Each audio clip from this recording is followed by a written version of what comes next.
بسم اللہ الرحمن الرحیم۔ السلام علیکم ورحمۃ اللہ وبرکاتہ۔ جب بھی یہ صورت پڑھی ہر تمنا پوری ہو گئی۔ جو شخص سورۃ شمس 40 بار پڑھے، 40 دن، 70 دن یا 90 دن پڑھے، ہر دفعہ بسم اللہ شریف اور اول آخر درود ابراہیمی 7 بار، اگر کوئی اپنے لیے نہیں پڑھ سکتا تو اس کی طرف سے کوئی اور پڑھ سکتا ہے۔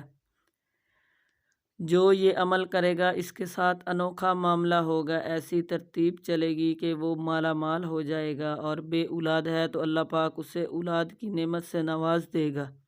اگر بے روزگار ہے تو رزق کے دروازے کھل جائیں گے اور روزگار میسر آ جائے گا۔ بے آسرا کو آسرا مل جائے گا، بے وسیلہ کو وسیلہ مل جائے گا۔ جو کسی بیماری میں مبتلا ہے اس کو شفا نصیب ہوگی، جو کسی تکلیف میں مبتلا ہے اس کی تکلیف دور ہوگی انشاءاللہ تعالی۔ آپ اس وظیفے کو خود بھی کریں اور صدقہ جاریہ کی نیت سے آگے بھی شیئر کریں۔